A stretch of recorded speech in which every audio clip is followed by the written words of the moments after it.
Hi all, എല്ലാവർക്കും let's ക്രാക്കിലേക്ക് സ്വാഗതം. അപ്പോൾ എനിക്ക് തോന്നുന്നു 2 ദിവസമായി നമ്മൾ വീഡിയോസ് ഇട്ടിട്ട്. അപ്പോൾ നമുക്ക് മലയാളം റിവിഷൻ നോക്കാം. ഞാൻ വ്യാകരണത്തിൽ നിന്നുള്ള 50 ക്വസ്റ്റ്യൻസ് എടുത്തിട്ടുണ്ട്.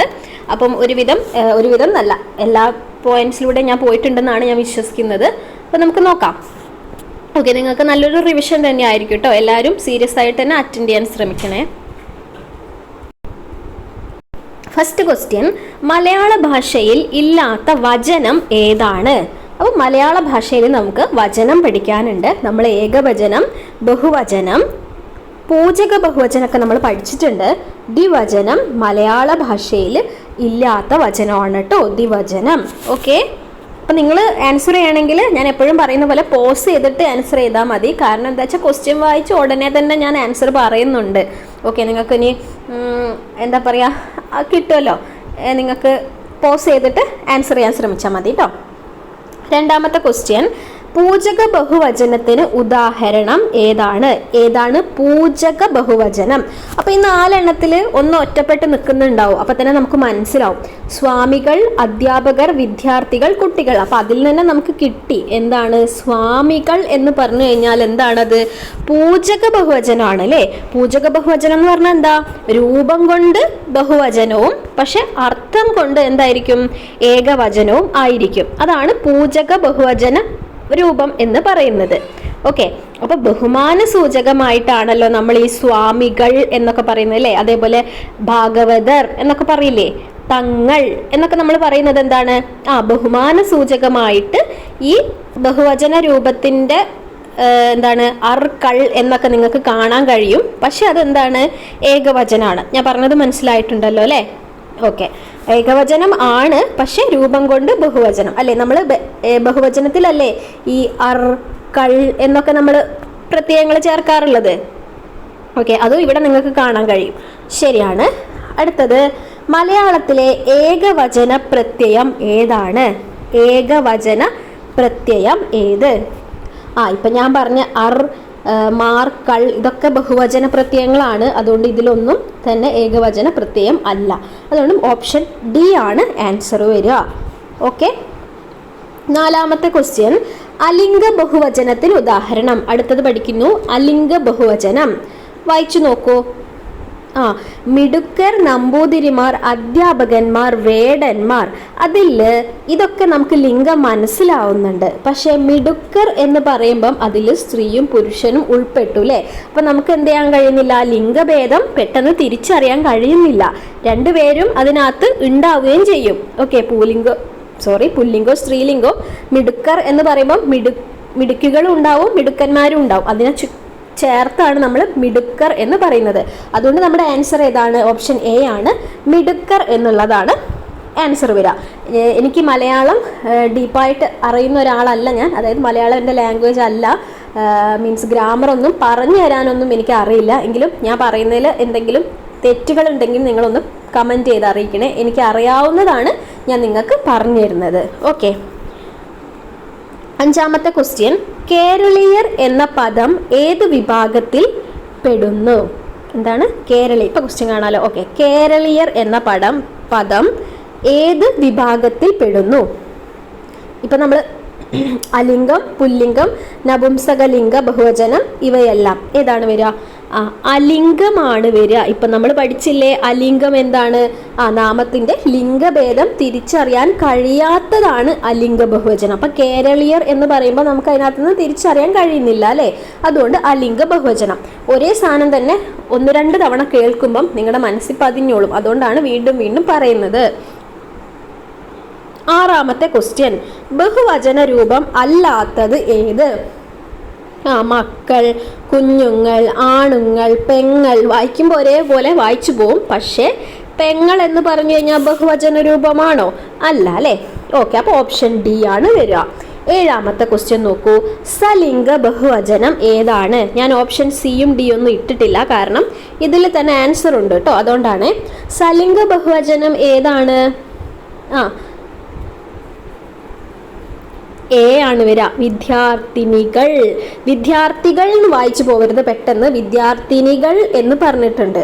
ഓക്കെ, അപ്പം ബഹുവചനമായതുകൊണ്ട് തന്നെ നമുക്ക് അധ്യാപകൻ കട്ട് ചെയ്യാം അല്ലെ. ബഹുവചനാണ് ചോദിച്ചത്, അധ്യാപകൻ എന്താണ്? ഏകവചനമാണ്. അതുകൊണ്ട് പെട്ടെന്ന് നിങ്ങൾക്ക് ആൻസർ കിട്ടും. ഞാൻ ഓപ്ഷൻ സിയും ഡിയും എനിക്ക് ഇതിനകത്ത് ഇടാൻ കഴിയാത്തതുകൊണ്ട് അങ്ങനെ ആയിപ്പോയതാണ്. എന്തായാലും സംഭവം നമുക്ക് പഠിക്കാം. സലിംഗ ബഹുവചനം എന്ന് പറഞ്ഞു കഴിഞ്ഞാൽ എന്താണ്?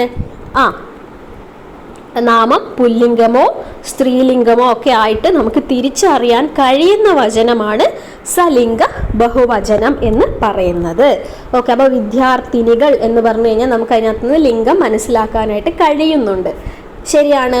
എട്ടാമത്തെ ക്വസ്റ്റ്യൻ നോക്കാം. താഴെ കൊടുത്തവയിൽ അലിംഗ ബഹുവചനം ഏതാണ്? എന്താണ് ചോദിച്ചത്? അലിംഗം. ലിംഗം തിരിച്ചറിയാൻ കഴിയില്ല. അപ്പം നമ്പൂതിരിമാരും അധ്യാപകന്മാരും ഒക്കെ നമുക്ക് തിരിച്ചറിയാൻ കഴിയും. പക്ഷെ കുട്ടികൾ എന്ന് പറഞ്ഞു കഴിഞ്ഞാൽ ആൺകുട്ടിയാണോ പെൺകുട്ടിയാണോ നമുക്ക് തിരിച്ചറിയാൻ കഴിയുന്നുണ്ടോ? ഇല്ല. അതുകൊണ്ട് എക്സാമ്പിൾ ആൻസർ ഓപ്ഷൻ എ കുട്ടികൾ എന്നുള്ളതാണ്. ഒൻപതാമത്തെ ക്വസ്റ്റ്യൻ. താഴെ കൊടുത്തവയിൽ സലിംഗം. സലിംഗം ലിംഗം നമുക്ക് തിരിച്ചറിയാൻ കഴിയും. അപ്പം കുട്ടികൾ, വേലക്കാർ, ശൂദ്രർ എന്നൊന്നും പറഞ്ഞാൽ നമുക്ക് തിരിച്ചറിയാൻ കഴിയില്ല. ആര്? അധ്യാപികമാർ എന്ന് പ്രത്യേകം പറഞ്ഞതുകൊണ്ട് നമുക്ക് മനസ്സിലായി. അതുകൊണ്ട് സലിംഗ ബഹുവചനം ഓപ്ഷൻ എ അധ്യാപികമാർ ആണ്. ശരി. പത്താമത്തെ ക്വസ്റ്റ്യൻ. പൂജക ബഹുവചനം അല്ലാത്തത് ഏതാണ്? പൂജക ബഹുവചനം എന്താണെന്ന് നമുക്കറിയാം. അപ്പോൾ പണിക്കർ പൂജക ബഹുവചനം ആണ്. തമ്പ്രാക്കൾ ശരി, ഗുരുക്കൾ ശരി. അമ്മമാർ എന്ന് പറഞ്ഞു കഴിഞ്ഞാൽ പൂജക ബഹുവചനാണോ? അല്ല അല്ലേ. അപ്പോൾ 10 എ ആണ്, 10 ഡി ആണ് വരുന്നത്. ഡി. ഓക്കെ, ശരിയാണ്. അപ്പോൾ നമ്മൾ വചനം കഴിഞ്ഞു. ഇനി നമുക്ക് അടുത്ത ഭാഗം നാമം പഠിക്കാം. നാമത്തിലെ കുറച്ച് ക്വസ്റ്റ്യൻസ് നോക്കാം. അപ്പോൾ വചനത്തിലെ എത്ര ചോദ്യങ്ങൾ നമ്മൾ നോക്കി? 10 ചോദ്യങ്ങൾ നോക്കിട്ടോ, അത്രയൊക്കെ മതി. ഓക്കെ, അപ്പോൾ വചനം എന്ന് പറഞ്ഞു കഴിഞ്ഞാൽ എന്തൊക്കെയുണ്ട്? ഏകവചനം ഉണ്ട്. അതായത് ഇപ്പോൾ പെങ്ങൾ എന്താണ്? ഏകവചനമാണ്. ഓക്കെ, പിന്നെ ബഹുവചനത്തിൽ നമുക്ക് സലിംഗം പഠിച്ചു, അലിംഗം പഠിച്ചു, പൂജക ബഹുവചനം പഠിച്ചു. അപ്പോൾ എല്ലാ ഭാഗത്തൂടെയും നമ്മൾ പോയിട്ടുണ്ട്. ഇനി നാമം നോക്കാം. പഠിക്കാൻ മിടുക്കനായ കുട്ടിയാണ് ശ്രീഹരി. ഇതിൽ നാമവിശേഷണമായി വരുന്ന പദം ഏതാണെന്ന ചോദ്യം. നാമവിശേഷണം എന്ന് പറഞ്ഞു കഴിഞ്ഞാൽ എന്താണ്? നാമത്തെ വിശേഷിപ്പിക്കുന്ന എന്തെങ്കിലുമൊക്കെ അതിലുണ്ടാകും അല്ലേ. അപ്പം ഏത് വരും? മിടുക്കനായ കുട്ടിയാണ് ശ്രീഹരി എന്ന് പ്രത്യേകം എടുത്ത് പറയുന്നു. അതുകൊണ്ട് മിടുക്കനായ എന്നുള്ളതാണ് ഇവിടെ എന്ത്? നാമവിശേഷണമായിട്ട് വരുന്നത്. ശരിയാണ്. 12ാമത്തെ ക്വസ്റ്റ്യൻ. ചാട്ടം എന്ന പദം. ചാട്ടം, അപ്പം നമുക്ക് ചാടുക എന്നുള്ളതാണ് നമുക്ക് അറിയുന്ന ക്രിയ. അതിനെ നമ്മൾ എന്തായിട്ട് എഴുതുകയാണ്? ചാട്ടം എന്നായിട്ട് എഴുതുവാണ്. ഈ ഒരു പദം ഏത് നാമവിഭാഗത്തിലാണ് ഉൾപ്പെടുന്നത്? അപ്പൊ ചാടുക എന്നുള്ള ക്രിയയിൽ നിന്നാണ് ചാട്ടം എന്നുള്ള ഈ ഒരു സംഭവം നാമം ഉണ്ടായിട്ടുള്ളത്. അപ്പോൾ ഒരു ക്രിയയിൽ നിന്നുണ്ടാകുന്ന നാമപദത്തെ നമ്മൾ എന്ത് പറയും? സിമ്പിൾ ക്രിയാനാമം എന്ന് പറയും. ക്രിയാനാമം എന്ന് പറയും. ശരിയാണല്ലോ. ഓക്കെ, ഇനി 13. മൃഗങ്ങൾ എന്ന പദം ഏത് നാമത്തിൽ പെടുന്നു? മൃഗങ്ങൾ. മൃഗങ്ങൾ എന്ന് പറഞ്ഞ ഒരു ഗുണമാണോ കാണിക്കുന്നത്? അല്ല അല്ലേ. പിന്നെയോ ക്രിയാനാമമാണോ? അതുമല്ല. അപ്പോൾ അത് രണ്ടും വെട്ടി. ഇനി സാമാന്യ നാമമാണോ സംജ്ഞാനാമമാണോ എന്ന് നോക്കണം. അപ്പം ഈ മൃഗങ്ങൾ, പക്ഷികൾ, ജനങ്ങൾ എന്നൊക്കെ പറയുന്നത് എന്താണെന്നറിയാവോ? സാമാന്യ നാമമാണ്. സാമാന്യ നാമമാണ്. അതായത് നമുക്ക് അളന്ന് തിട്ടപ്പെടുത്താൻ കഴിയുന്നതോ അല്ലെങ്കിൽ ഒരു വർഗത്തെയൊക്കെ സൂചിപ്പിക്കുന്നതാണ് സാമാന്യ നാമം എന്ന് പറയുന്നത്. സംജ്ഞാനാമം എന്ന് പറഞ്ഞു കഴിഞ്ഞാൽ എന്താണ്? ഒരു വസ്തുവിനെയോ ഒരു വ്യക്തിയെയോ, ഒരു വസ്തു പിന്നെയോ ഒരു വ്യക്തി, പിന്നെ എന്ത് പറയാം? ഒരു സ്ഥലം, അങ്ങനെയൊക്കെയാണ് സൂചിപ്പിക്കുന്നതെങ്കിൽ നമുക്ക് എന്ത് പറയാം മക്കളെ? സംജ്ഞാനാമം എന്ന് പറയാം. ഇപ്പം ഇവിടെ എന്താണ്? മൃഗങ്ങൾ, ഒരു വർഗത്തെയാണ് സൂചിപ്പിക്കുന്നത്. അപ്പം അത് സാമാന്യനാമം. സാമാന്യനാമം. അപ്പം നമ്മുടെ ആൻസർ ഏതാണ് വരുന്നത്? 13 ഓപ്ഷൻ ബി സാമാന്യനാമം. ഓക്കെ. 14. അടുത്തത് പഠിക്കുന്നത് മേയനാമമാണ്. മേയനാമത്തിന് ഉദാഹരണമായി പറയാവുന്ന പദം ഏതാണ്? ഇതിൽ നിന്ന് നമുക്ക് മനസ്സിലാവുന്നത് സി ആകാശം എന്നുള്ളതാണ്. മേയനാമം എന്ന് പറഞ്ഞു കഴിഞ്ഞാൽ നമുക്ക് അളന്ന് തിട്ടപ്പെടുത്താൻ കഴിയാത്ത പ്രാപഞ്ചിക ശക്തികളായിട്ടുള്ള നാമങ്ങളെ നമുക്ക് മേയനാമം എന്ന് പറയാം. എന്തൊക്കെ? ഈ വായു, മഴ, അങ്ങനെ വരുന്ന ആകാശം, ഇതൊക്കെ നമുക്ക് എന്തിൽ വരുത്താം? മേയനാമത്തിൽ വരും. മേയനാമം ശരിയാണ്. 15 ഫസ്റ്റ് പേഴ്സൺ എന്നതിന് മലയാളത്തിൽ കൊടുത്തിട്ടുള്ള രൂപം. ഫസ്റ്റ് പേഴ്സൺ ഏത് വരും? ഉത്തമ പുരുഷൻ. ഉത്തമ പുരുഷൻ എന്നുള്ളത് വരും. ഉത്തമ പുരുഷൻ എന്ന് പറഞ്ഞു കഴിഞ്ഞാൽ ആര്? ഞാന്, എൻ്റെ, അങ്ങനെ വരുന്നതില്ലേ? ഞാൻ എന്നുള്ളത് വരുന്നത്, അതാണ് ഉത്തമ പുരുഷനിൽ വരുന്നത് കേട്ടോ. ഓക്കെ. ഇനി 16 ജാതി വ്യക്തിഭേദം ഇല്ലാത്ത നാമം. ജാതി വ്യക്തിഭേദം ഇല്ലാത്ത നാമം. അപ്പം ഈ സർവനാമം എന്ന് പറഞ്ഞു കഴിഞ്ഞാൽ നമുക്കറിയാം എന്താണ്? നാമത്തിന് പകരമായിട്ട് നമ്മൾ ഉപയോഗിക്കുന്ന നാമതുല്യമായ പദം. ഓക്കെ, അതിലാണ് നമുക്ക് ഉത്തമ പുരുഷൻ, മധ്യമ പുരുഷൻ, പ്രഥമ പുരുഷൻ, first person, second person, third person, ആ സാധനം നമ്മൾ പഠിക്കുന്നത് സർവനാമത്തിലാണ്. അപ്പം അതല്ല. ഇനി മേയനാമം എന്താണ് നമ്മൾ പഠിച്ചത്? ഈ പ്രപഞ്ചിക ശക്തികൾ എന്നൊക്കെ പറഞ്ഞാൽ നമ്മൾ നേരത്തെ ആകാശം, മഴയൊക്കെ പറഞ്ഞില്ല, അതാണ് മേയനാമത്തിൽ പഠിച്ചത്. അപ്പോൾ നമ്മൾ ആൻസർ നമുക്ക് മനസ്സിലായി, മേയനാമമാണ് വരുന്നത്. ഓപ്ഷൻ ബി ആണ് ആൻസർ വരുന്നത് കേട്ടോ. ഓപ്ഷൻ ബി ആണ് വരിക, മേയനാമം. ഓക്കെ. ഇനി 17ാമത്തെ ചോദ്യം, അഴക് എന്ന പദം ഏത് നാമത്തിൽ പെടുന്നു? അപ്പൊ അഴക് എന്നൊക്കെ പറഞ്ഞു കഴിഞ്ഞാൽ എന്താണ്? നമുക്കൊരു നാമത്തിന്റെ ഗുണത്തെക്കുറിച്ചാണ് അവിടെ പറയുന്നത് അല്ലേ? അപ്പം ഗുണത്തെക്കുറിച്ചൊക്കെ പറയുന്നത് ഗുണനാമമാണ്. ഗുണത്തെക്കുറിച്ച്, ധർമ്മത്തെക്കുറിച്ചൊക്കെ പറയുന്നതെങ്കിൽ അത് ഗുണനാമമാണ്. അതുകൊണ്ട് ഓപ്ഷൻ സി ആണ് ആൻസർ. അപ്പം നാമം കഴിഞ്ഞു. 18 മുതൽ തുടങ്ങുന്നത് ക്രിയയാണ്. അപ്പം നമ്മൾ നാമത്തിൽ എന്തൊക്കെ പഠിച്ചു? സംജ്ഞാനാമം പഠിച്ചു. അതായത് പിന്നെ വസ്തു, വ്യക്തി അല്ലെങ്കിൽ സ്ഥലം, അതാണ് സംജ്ഞാനാമം. സാമാന്യനാമാണെങ്കിലോ ഈ മൃഗങ്ങൾ, പക്ഷികൾ, ജനങ്ങൾ എന്നൊക്കെ വരുന്ന ആ ഒരു ടൈപ്പാണ് സാമാന്യനാമം. മേയനാമം എന്ന് പറഞ്ഞു കഴിഞ്ഞാൽ എന്താണ്? നമ്മൾ നേരത്തെ പറഞ്ഞ പ്രാപഞ്ചിക ശക്തികളൊക്കെ വരുന്ന അളന്ന് തിട്ടപ്പെടുത്താൻ കഴിയാത്തതിനെയാണ് മേയനാമം എന്ന് പറയുന്നത്. സർവനാമത്തിലാണ് ഉത്തമ പുരുഷൻ, മധ്യമ പുരുഷൻ, പ്രഥമ പുരുഷൻ എന്നൊക്കെ വരുന്നത്. അതായത് മധ്യമം എന്ന് പറഞ്ഞു കഴിഞ്ഞാൽ നീ, നിന്റെ, അങ്ങനെയൊക്കെ വരുന്നത്. പ്രഥമം എന്ന് പറഞ്ഞു കഴിഞ്ഞാൽ അവൻ, അവൾ, അവൻ്റെ എന്നൊക്കെ വരുന്നതാണ് പ്രഥമ പുരുഷൻ. ഓക്കെ, അതൊക്കെ എല്ലാവർക്കും അറിയുന്നതായിരിക്കും. ഗുണനാമാണെങ്കിലോ നാമത്തിൻ്റെ ഗുണത്തെ അല്ലെങ്കിൽ ധർമ്മത്തെയൊക്കെ സൂചിപ്പിക്കുന്നതാണ് ഗുണനാമം എന്ന് പറയുന്നത്. ഇനി ക്രിയാനാമമാണെങ്കിലോ ഒരു ക്രിയയിൽ നിന്നുണ്ടാകുന്ന നാമപദമാണ് ക്രിയാനാമം. നമ്മൾ പറഞ്ഞ ചാട്ടം, ഓട്ടം, അതൊക്കെ ക്രിയാനാമത്തിൽ വരും. ഇത്രയേ ഉള്ളൂ നാമം കേട്ടോ. അപ്പം നമുക്ക് എത്രാമത്തെ ക്വസ്റ്റ്യനിലേക്ക് പോവാം? 18ാമത്തെ ചോദ്യത്തിലേക്ക് പോവാം. ക്രിയയുമായി ബന്ധപ്പെട്ട കുറച്ച് കാര്യങ്ങളാണ് അവിടെ നമുക്ക് പറയാനുള്ളത്. ഓക്കെ, അപ്പം താഴെ പറയുന്നതിൽ കേവലക്രിയ. അപ്പം നോക്കിക്കേ, ആടുന്നു, തീറ്റുന്നു, കാട്ടുന്നു, കയറ്റുന്നു. ഇതിൽ ഈ തീറ്റുന്നു, കാട്ടുന്നു, കയറ്റുന്നു എന്നൊക്കെ പറഞ്ഞു കഴിഞ്ഞാൽ എന്താണ്? പ്രേരണയോട് കൂടിയിട്ട് നമ്മൾ ചെയ്യുന്നതല്ലേ അല്ലേ? വായിക്കുമ്പോൾ നിങ്ങൾക്ക് മനസ്സിലാവുന്നില്ലേ? പക്ഷെ ആടുന്നു നോക്കിക്കേ, പരപ്രേരണയൊന്നും ഇല്ലാതെ, അതൊന്നും കൂടി ഇല്ലാതെ ചെയ്യുന്ന ക്രിയകളാണ് നമ്മൾ കേവലക്രിയ എന്ന് പറയുന്നത്. അപ്പം എന്തായിരിക്കും? ഒരു വർത്തമാനകാല രൂപങ്ങളായിരിക്കും കേവലക്രിയയിൽ അധികവും വരുന്നുണ്ടാകുക. ആടുന്നു, പാടുന്നു. ഓക്കെ, അപ്പം കിട്ടിയില്ലേ? ആടുന്നു, എന്താണ് ഞാൻ പറഞ്ഞത്? പാടുന്നു.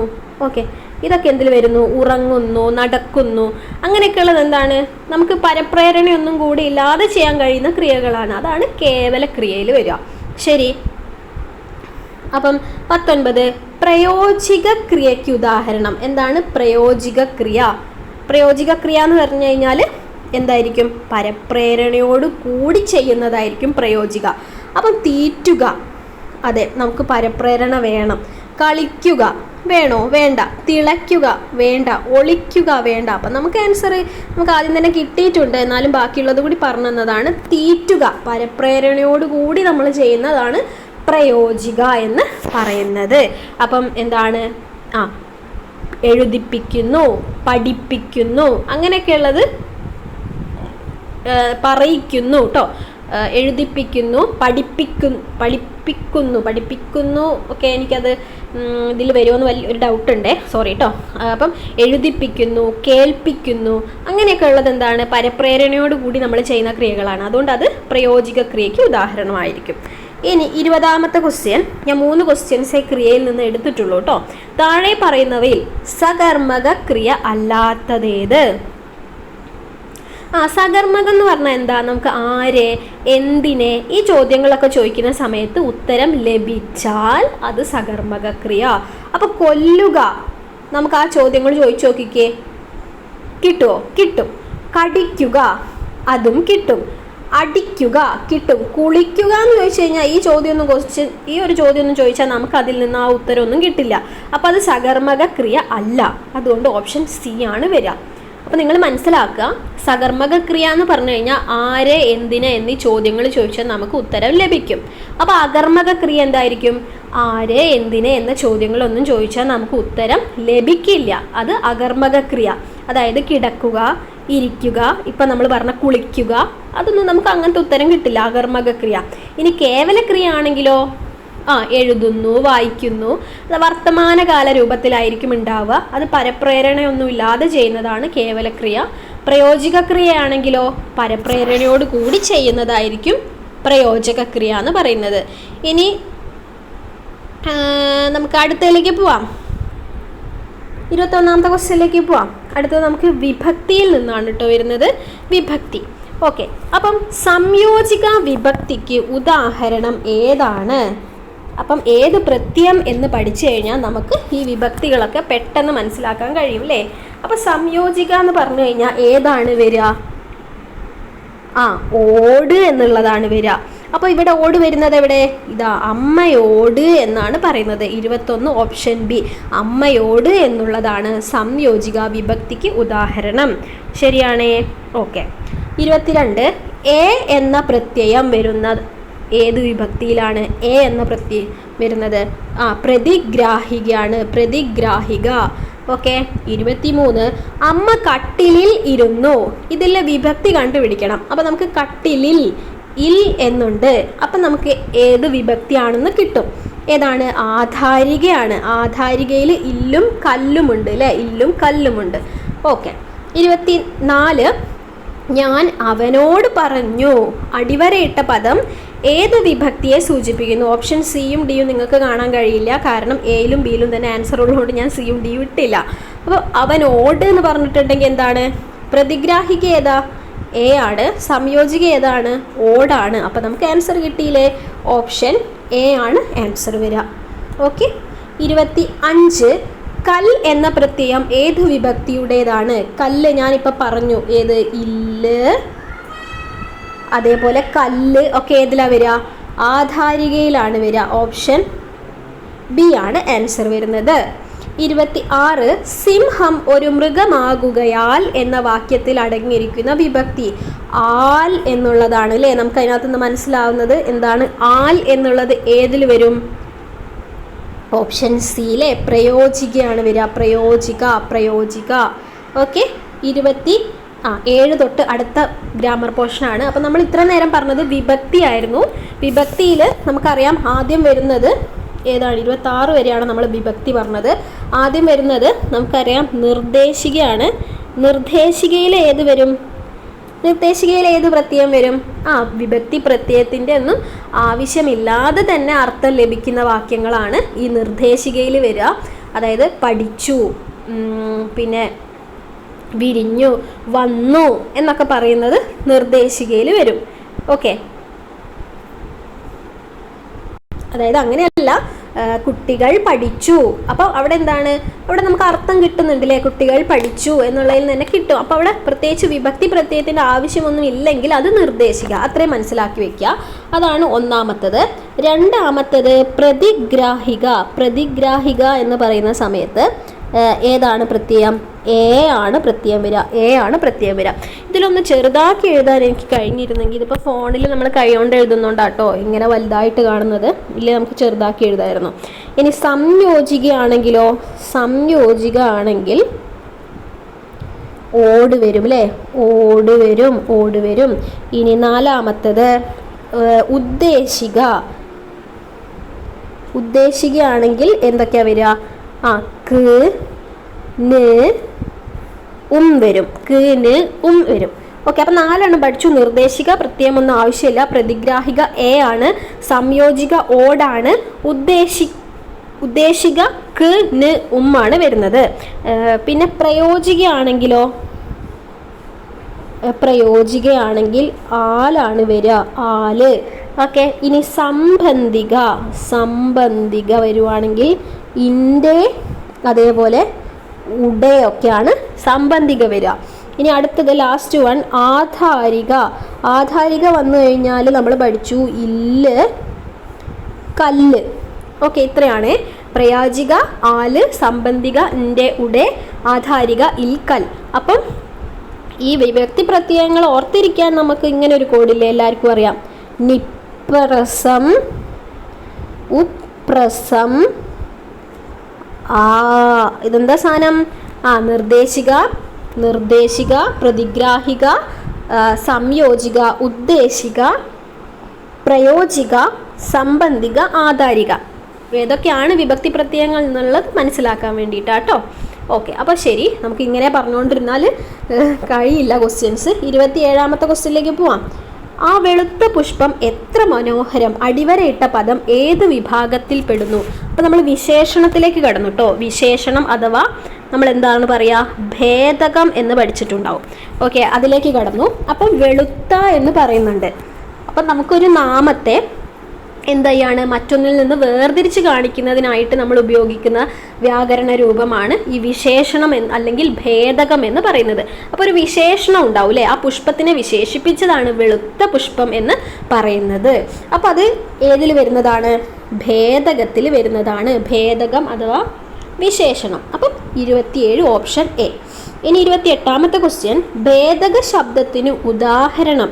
അപ്പം ചാടുക, കളഞ്ഞു, ഉറങ്ങുക അതൊന്നും അല്ല അല്ലേ. സമർത്ഥനായ, അതൊരു വിശേഷണമാണ്. സമർത്ഥനായ കുട്ടി എന്നൊക്കെ നമ്മൾ പറയും. ഓക്കെ. 29 100 പുണ്യം. ഈ പദം ഭേദകത്തിൻ്റെ ഏത് വിഭാഗത്തിൽ വരുന്നു? അപ്പം പുണ്യം, 100 പുണ്യം എന്ന് എടുത്ത് പറയുന്നു. അപ്പം 100 എന്ന് പറഞ്ഞു കഴിഞ്ഞാൽ എന്താണ്? ഒരു സംഖ്യയാണ്. അതുകൊണ്ട് നമുക്ക് ആൻസറിലേക്ക് പെട്ടെന്ന് എത്താം. സാഖ്യ ഭേദകം. ശരി. 30 ശുദ്ധഭേദകത്തിന് ഉദാഹരണം. ശുദ്ധം. അപ്പം ശുദ്ധം എന്ന് പറഞ്ഞു കഴിഞ്ഞാൽ ഈ ഓപ്ഷൻ സിയും ഡിയും ഇവിടെയില്ല. ചുവന്ന മാനം അല്ല, ഇരുമെയ്യാണ്. ഇരുമെയ്യ്. അതായത് ശുദ്ധം എന്ന് പറഞ്ഞു കഴിഞ്ഞാൽ ഈ അതായത് നിങ്ങൾക്കറിയാവോ, ഇപ്പം എങ്ങനെയപ്പോൾ പറയാ, ശുദ്ധം എന്ന് പറഞ്ഞു കഴിഞ്ഞാൽ ഒന്നിച്ചായിട്ടാണ് നമ്മൾ കാണപ്പെടുക.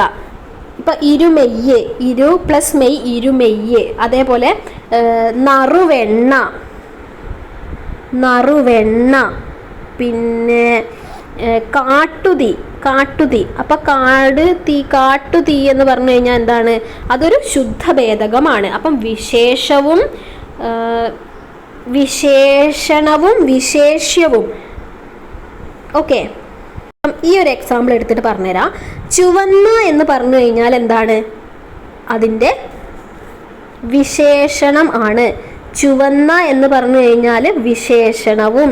മാനം എന്ന് പറഞ്ഞു കഴിഞ്ഞാൽ നമ്മൾ എന്തിനാണോ വിശേഷിപ്പിക്കുന്നത് അത് വിശേഷ്യവും എന്നാണ് നമ്മൾ പറയുക. ഓക്കെ, അതായത് നമ്മൾ വിശേഷിപ്പിക്കാൻ ഉപയോഗിക്കുന്ന പദം എന്താണോ അത് വിശേഷണം. നമ്മൾ എന്തിനെയാണോ വിശേഷിപ്പിക്കുന്നത്, ഏത് നാമത്തെയാണോ വിശേഷിപ്പിക്കുന്നത് അത് വിശേഷ്യവുമാണ്. അപ്പം ഈ വിശേഷണവും വിശേഷ്യവും ചേർന്ന് ഒന്നായിട്ട് കാണുന്ന ഭേദകമാണ് ശുദ്ധഭേദകം. അതിന് എക്സാമ്പിളാണ് ഇരുമെയ്യ്. പക്ഷെ ചുവന്ന മാനം എന്നുള്ളത് നിങ്ങൾ നോക്കൂ, അത് ആൻസർ അല്ല. ചുവന്ന മാനം ആൻസർ അല്ല. ചുവന്ന മാനത്തിൽ രണ്ടായിട്ട് തന്നെയാണ് നമ്മൾ കാണുന്നത് അല്ലേ. വേർതിരിച്ച് നമുക്ക് കാണുന്നുണ്ട്. വിശേഷവും വിശേഷണവും രണ്ടായിട്ട് തന്നെ കാണപ്പെടുന്നുണ്ട് അത് ചുവന്ന മാനം എന്ന് പറയുന്ന സമയത്ത്. അപ്പം അത് ഏതിൽ വരുന്ന അറിയോ? നാമാങ്കജം എന്നാണ് നമ്മൾ പറയുക. നാമാങ്കജം കേട്ടോ, നാമാങ്കജം നമുക്ക് പഠിക്കാം. അപ്പം നമ്മളിപ്പോൾ ഏതൊക്കെയാണ് പഠിച്ചത്? ശുദ്ധം പഠിച്ചു, നാമാങ്കജം പഠിച്ചു. ശുദ്ധം എന്ന് പറഞ്ഞു കഴിഞ്ഞാൽ രണ്ടും ചേർന്നിട്ട് വരും, നമുക്ക് വേർതിരിച്ച് കാണാനൊന്നും കഴിയില്ല. നാമാങ്കജം എന്ന് പറഞ്ഞു കഴിഞ്ഞാൽ വിശേഷ്യവും വിശേഷണവും രണ്ടായിട്ട് കാണപ്പെടും. ഓക്കെ, അപ്പം നല്ലൊരു എക്സാമ്പിൾ പറഞ്ഞുതരാം. ചുവന്ന കൊടി നാമാങ്കജത്തിൽ വരും. അതേസമയം ചെങ്കൊടിയാണെങ്കിലോ രണ്ടും കൂടി ഒരുമിച്ചാണ് കാണപ്പെടുന്നത്. അപ്പം അത് ശുദ്ധം. ക്ലിയർ? ഓക്കെ. 31ാമത്തെ ക്വസ്റ്റ്യൻ, അവിടം എന്ന പദത്തിൽ ഉൾച്ചേർന്നിരിക്കുന്ന ഭേദകം ഏത് വിഭാഗത്തിൽ പെടുന്നു? ശുദ്ധമാണോ? അല്ല. വിഭാഗം നമ്മൾ പഠിച്ചില്ല. സാഖ്യമല്ല, അതുമല്ല. അവിടം എന്ന് പറഞ്ഞു കഴിഞ്ഞാൽ സാർവനാമികത്തിലാണ് വരിക. അതായത് നമ്മൾ ഉത്തമ പുരുഷ സർവനാമം, മധ്യമ പുരുഷം, പ്രഥമ പുരുഷം എന്ന് പഠിച്ചില്ലേ? അതിൽ പ്രഥമ പുരുഷനിലാണ് എന്ത് വരിക? അവൻ, അവൾ, അവൻ്റെ, അവരുടെ, അവിടെ എന്നൊക്കെ വരും കേട്ടോ. അവിടെ എന്നൊക്കെ വരും. അതുകൊണ്ട് ഇത് ഏതിൽ വരുന്നു? അവിടം എന്നുള്ളത് ഏതിൽ വരും?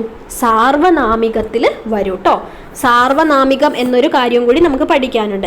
അപ്പം ശുദ്ധം പഠിച്ചു, നാമാങ്കജം പഠിച്ചു, സാർവനാമികം നമ്മൾ പഠിച്ചു. ശരി, 32ാമത്തെ ക്വസ്റ്റ്യൻ.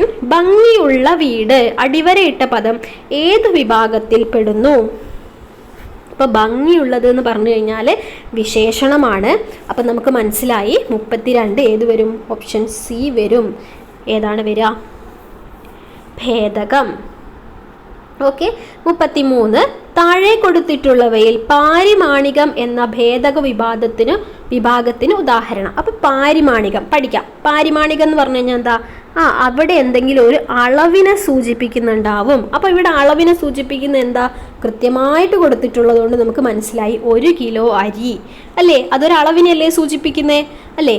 അപ്പം 6 അടി മണ്ണ്, 6 അടി മണ്ണ് എന്ന് പറഞ്ഞു കഴിഞ്ഞാൽ 6 എന്ന് കണ്ടിട്ട് സാഖ്യത്തിലേക്ക് ചാടരുത്. 6 അടി എന്ന് പറഞ്ഞു കഴിഞ്ഞാൽ അതൊരു അളവിനെയാണ് സൂചിപ്പിക്കുന്നത്.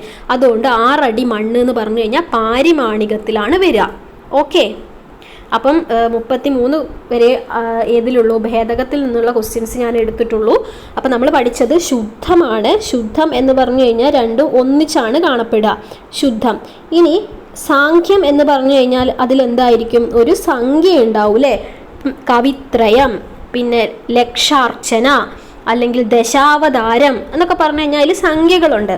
ഇനി ഞാൻ പറയാത്തൊരു സാധനമാണ് വിഭാവകം. എന്താണ് വിഭാവകം എന്ന് പറഞ്ഞു കഴിഞ്ഞാൽ? ആരെങ്കിലും സ്തുതിക്കാൻ വേണ്ടിയിട്ട് നമ്മൾ ഉപയോഗിക്കുന്നതാണ് വിഭാവകം. ഭാഗ്യവതിയായ പെൺകുട്ടി എന്നൊക്കെ പറഞ്ഞു കഴിഞ്ഞാൽ അതിൽ വരും കേട്ടോ. ഇനി പാരിമാണികം എന്താണ്? പാരിമാണികം പാരിമാണികം എന്ന് പറഞ്ഞു കഴിഞ്ഞാൽ എന്തിൽ വരും? ഒരളവിനെ സൂചിപ്പിക്കുന്ന എന്തെങ്കിലുമൊക്കെ ഉണ്ടാകും. പിന്നെ നമ്മൾ എന്ത് പഠിച്ചു? സാർവനാമികം പഠിച്ചു. സാർവനാമികം എന്ന് പറഞ്ഞു കഴിഞ്ഞാൽ സർവനാമങ്ങൾ ഏതെങ്കിലുമൊക്കെ ഉണ്ടാവും. ഉത്തമ, മധ്യമ, പ്രഥമം നമ്മൾ പഠിച്ചല്ലോ. ഇനി ക്രിയാങ്കജം എന്ന് പറഞ്ഞു കഴിഞ്ഞാൽ എന്താണ്? ക്രിയാങ്കജം എന്ന് പറഞ്ഞു കഴിഞ്ഞാൽ ക്രിയേനെ വിശേഷിപ്പിക്കാൻ വേണ്ടിയിട്ട് ഉപയോഗിക്കുന്ന ഭേദകം.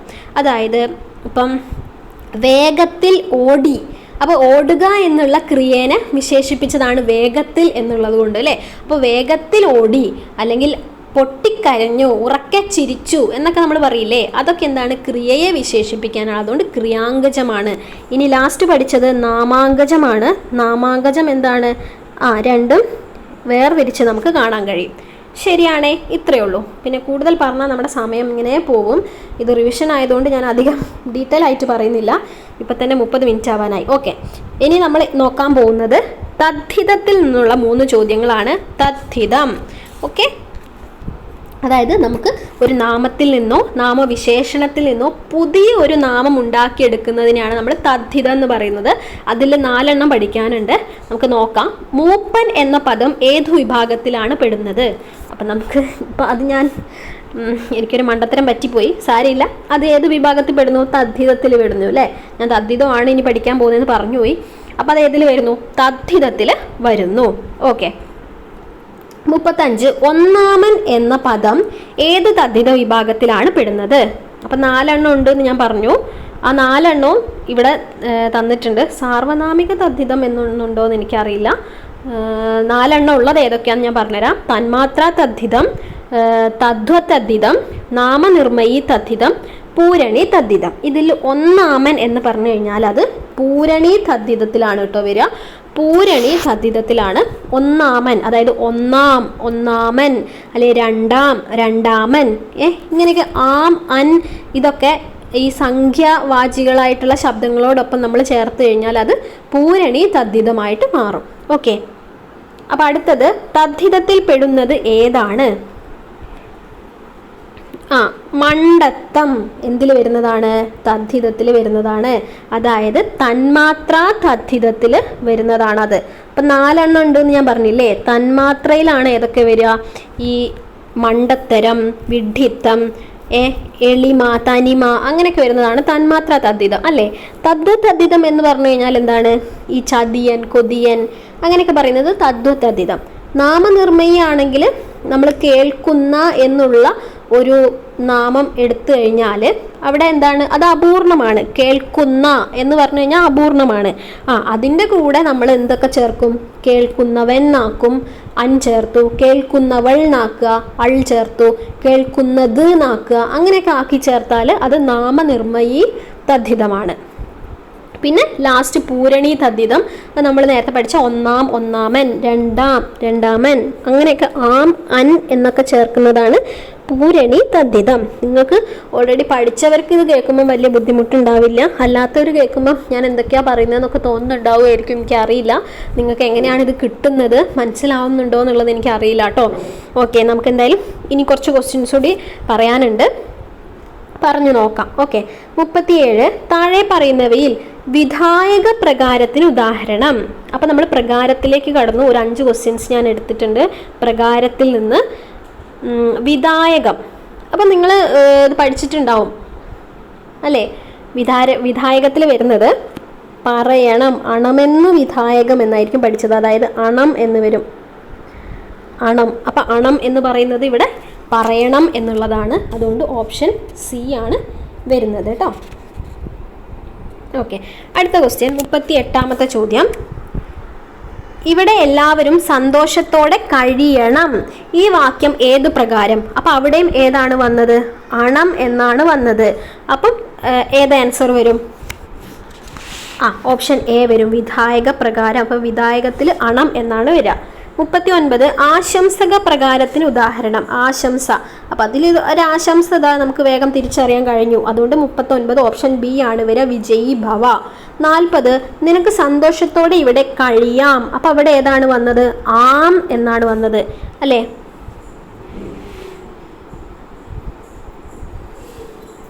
അപ്പം ഏത് വരും? 40 ഓപ്ഷൻ എ വരും, അനുജ്ഞായക പ്രകാരം. അനുജ്ഞായക പ്രകാരം. അയ്യോ, ആം അങ്ങനെയൊക്കെ എഴുതുമോ? ഇങ്ങനെ എഴുതാം അല്ലേ, ആം. ഓക്കെ, എന്താണ് ആം? ആം എന്ന് വന്നു കഴിഞ്ഞാൽ എന്താണ്? ആം. ഓക്കെ, ഇപ്പം ശരിയല്ലേ. ആം എന്ന് പ്രത്യയമായി വന്നു കഴിഞ്ഞാൽ അത് അനുജ്ഞായക പ്രകാരം. ഓക്കെ, അടുത്തത് 41 ലാസ്റ്റ് ക്വസ്റ്റ്യൻ ആണ്. ഇതിൽ നിന്നുള്ള താഴെ പറയുന്നവയിൽ നിയോജക പ്രകാരം. നിയോജകം എന്ന് പറഞ്ഞു കഴിഞ്ഞാൽ ഏത് വരും? അട്ടേ എന്ന് വരും അല്ലേ. അട്ടേ നിയോജകത്തിങ്കൽ, അണമെന്ന് വിധായകം, ആം എന്ന് അനുജ്ഞായകം. അങ്ങനെയല്ലേ പഠിച്ചത്? അപ്പം അട്ടേ വന്നു കഴിഞ്ഞാൽ വരട്ടെ അല്ലേ. ഓപ്ഷൻ ബി വരും. 41 ഓപ്ഷൻ ബി വരും. ഓക്കെ, അപ്പം പ്രകാരം 6 എണ്ണാണുള്ളത്. നിർദ്ദേശിക പ്രകാരം, നിയോജക പ്രകാരം, വിധായക പ്രകാരം, അനുജ്ഞായക പ്രകാരം, ആശംസക പ്രകാരം, പ്രാർത്ഥക പ്രകാരം കേട്ടോ. ഞാനതൊന്നും ഇനി ഡീറ്റെയിൽ ആയിട്ട് പറയുന്നില്ല, നമുക്ക് സമയം പോവുകയാണ്. ഓക്കെ, അടുത്തതിലേക്ക് പോവുകയാണേ ഞാൻ. അനുപ്രയോഗത്തിൽ നിന്ന് 2 ക്വസ്റ്റ്യൻസേ ഞാൻ ഇട്ടിട്ടുള്ളൂ. ഞാൻ അങ്ങനെ പറഞ്ഞിട്ട് ഞാൻ തന്നെ പണി വാങ്ങുവാണല്ലോ. അനുപ്രയോഗത്തിന് ഉദാഹരണം ഏതാണ്? അനുപ്രയോഗത്തിന് ഉദാഹരണം കള്ളൻ കടന്നു കളഞ്ഞു എന്ന് പറയുന്നു. അപ്പം കടന്നു എന്ന് മാത്രമല്ല, കടന്നു കളഞ്ഞു എന്ന് പറയുന്നുണ്ട്. അതായത് ഒരു പൂർണ്ണക്രിയ ആണ് കടന്നു എന്ന് പറയുന്നത്. അതിൻ്റെ പിന്നാലെ നിന്നുകൊണ്ട് അതിൻ്റെ അർത്ഥത്തിന് എന്തെങ്കിലും സവിശേഷതകൾ നൽകുന്ന സഹായക ക്രിയകളെയാണ് നമ്മൾ അനുപ്രയോഗം എന്ന് പറയുന്നത്. അപ്പം കടന്നു കളഞ്ഞു എന്ന് കൊടുത്തതുകൊണ്ട് അത് അനുപ്രയോഗത്തിന് ഉദാഹരണമാണ് നമുക്ക് മനസ്സിലാക്കാൻ കഴിഞ്ഞു. 43 അവൾ പഠിച്ചുകൊണ്ടിരിക്കുന്നു. അടിവരയിട്ട പദം എന്താണ്? ഏതിനെ സൂചിപ്പിക്കുന്നു? അപ്പം ഞാൻ അനുപ്രയോഗമാണ് പഠിക്കുന്നതെന്ന് പറഞ്ഞു പോയതുകൊണ്ട് തന്നെ നിങ്ങൾക്ക് ഇവിടെ കിട്ടും അനുപ്രയോഗമാണ് എന്നുള്ളത്. ഭേദകം എന്തായിരുന്നു? ഭേദകം വിശേഷണമായിരുന്നു അല്ലേ, വിശേഷണം. ഓക്കെ, അടുത്ത സെറ്റിലേക്ക് പോവാം. അടുത്ത 44 1000 ആണ്ട് എങ്ങനെ വരും? 1000 ആണ്ട് ചേർത്ത് എഴുതിയാൽ എങ്ങനെ വരും? ആയിരത്താണ്ട് എന്ന് വരും, ആയിരത്താണ്ട് എന്ന് വരും. Option C. 45 ഓടുന്നവൻ ഒന്ന് പിരിച്ചെഴുതിക്കേ. ഓടുന്ന വാ പ്ലസ് അൻ. ഇങ്ങനെയൊക്കെ വന്നാൽ വേഗം നമുക്ക് വെട്ടാം. ഇതൊക്കെ വെട്ട്. ഇനി ഇതാണോ എന്നാണ് സംശയം ഉണ്ടാവുക. ഓടുന്ന പ്ലസ് അവനാണോ, ഓടുന്ന പ്ലസ് അന്നാണോ? നിങ്ങൾ എന്നെ പറഞ്ഞേ. ഓടുന്ന പ്ലസ് അന്നാണ് കേട്ടോ. ഓടുന്ന പ്ലസ് അന്നാണ്. 45 ഓപ്ഷൻ ബി ആണ് വരുന്നത്. ഓക്കെ. 46 തപ്താനിലൻ. തപ്താനിലൻ എന്ന് പറഞ്ഞു കഴിഞ്ഞാൽ തപ്താനിലൻ ഇങ്ങനെയൊന്നും അല്ല എന്തായാലും വരിക. പിന്നെയോ തപ്തം പ്ലസ് അനിലൻ, അതും വരില്ല. തപ്ത പ്ലസ് അനിലനാണോ തപ്ത പ്ലസ് അനിലനാണോ വരിക? ഓപ്ഷൻ എ വരും. തപ്ത പ്ലസ് അനിലൻ വരും കേട്ടോ. തപ്ത പ്ലസ് അനിലൻ വരും. ഓക്കെ. ഇനി 47 വാഗ്ധോരണി അധികം കാണുന്നതാണ്, അതൊന്ന് നോക്കി വെച്ചോളൂ. വാഗ്ധോരണി എന്ന് പറഞ്ഞു കഴിഞ്ഞാൽ വാഗ്ധോട് ധരണിയൊന്നും ഇങ്ങനെയൊന്നും അല്ല എന്തായാലും വരിക. വാക്ക് പ്ലസ് ധോരണി അതും നമുക്ക് വെട്ടാം. വാഗ് പ്ലസ് ധോരണിയാണോ വാക്ക് പ്ലസ് ധോരണിയാണോ എന്നാണ് ഇനി നോക്കേണ്ടത്. അതേതാണ് വരിക? ഓപ്ഷൻ ബി ആണ് കേട്ടോ വരിക. വാക്ക് പ്ലസ് ധോരണി. ഇതല്ല, വാക്ക് പ്ലസ് ധോരണിയാണ് വാഗ്ധോരണിയായിട്ട് മാറുന്നത്. ശരി. ഇനി നമുക്ക് ലാസ്റ്റ് 3 സമാസത്തിൽ നിന്നാണ് ഞാൻ ചോദിക്കുന്നത്. സമാസം നോക്കാം. ധാന്യധനാദികൾ എന്ന് വിഗ്രഹിച്ചെഴുതിയാൽ നമുക്ക് എങ്ങനെ എഴുതാം? ധാന്യം, ധനം തുടങ്ങിയവ അല്ലേ. ധാന്യം, ധനം ആദിയായവ. 48 ഓപ്ഷൻ ബി ആണ് വരുന്നത്. 49 ആട്ടുകട്ടിൽ എങ്ങനെ വിഗ്രഹിക്കാം? ആടിയ കട്ടിൽ വെട്ടാം. ആടിക്കൊണ്ടിരിക്കുന്ന കട്ടിലുണ്ട്, ആടുന്ന കട്ടിലുണ്ട്, ആട്ടി വിട്ട കട്ടിലുണ്ട്. ഇതൊന്നും അല്ല എന്തായാലും വരിക. ഓപ്ഷൻ സി ആണ് വരിക. ആടുന്ന കട്ടിലാണ് കേട്ടോ വരിക. 49 ഓപ്ഷൻ സി ആണ് വരുന്നത്. ഇനി 50 ലാസ്റ്റ് ക്വസ്റ്റ്യൻ ഞാൻ എത്തിച്ചു. കൂപമണ്ഡൂകം. കൂപമണ്ഡൂകം കൂപത്തിലെ മണ്ഡൂകം. കൂപത്തിലെ മണ്ഡൂകം 50 ഓപ്ഷൻ ബി ആണ്. അപ്പം നമ്മൾ മലയാള വ്യാകരണം ഒരുവിധം എല്ലാ ഭാഗത്തിലൂടെ പോയിട്ടുണ്ടെന്നാണ് എനിക്ക് തോന്നുന്നത്. ഏതെങ്കിലും വിട്ടുപോയിട്ടുണ്ടെങ്കിൽ നിങ്ങളൊന്ന് എന്നെയും കൂടി അറിയിക്കണേ. ഓക്കെ. അപ്പോൾ എന്തെങ്കിലും തെറ്റ് വന്ന് പോയിട്ടുണ്ടെങ്കിൽ മലയാളം ഗ്രാമർ ഞാൻ അങ്ങനെ എവിടെയും ക്ലാസ് ഒന്നും എടുത്തിട്ടില്ല. സോ ഗ്രാമർ പറഞ്ഞു തന്നതിൽ എന്തെങ്കിലും മിസ്റ്റേക്ക് നിങ്ങൾക്ക് ഫീൽ ചെയ്തിട്ടുണ്ടെങ്കിൽ നിങ്ങളൊന്ന് കമൻറ്റ് ചെയ്ത് അറിയിക്കുക. യൂസ്ഫുൾ ആയിട്ടുണ്ടെങ്കിൽ അതും ഒന്ന് തന്നെ അറിയിക്കുക. ഓക്കെ. എല്ലാവരും നന്നായിട്ട് പഠിക്കുന്നുണ്ട് എന്ന് ഞാൻ വിശ്വസിക്കുന്നു. എല്ലാവരും നന്നായിട്ട് പഠിക്കൂ കേട്ടോ. അപ്പം all the best. Thank you.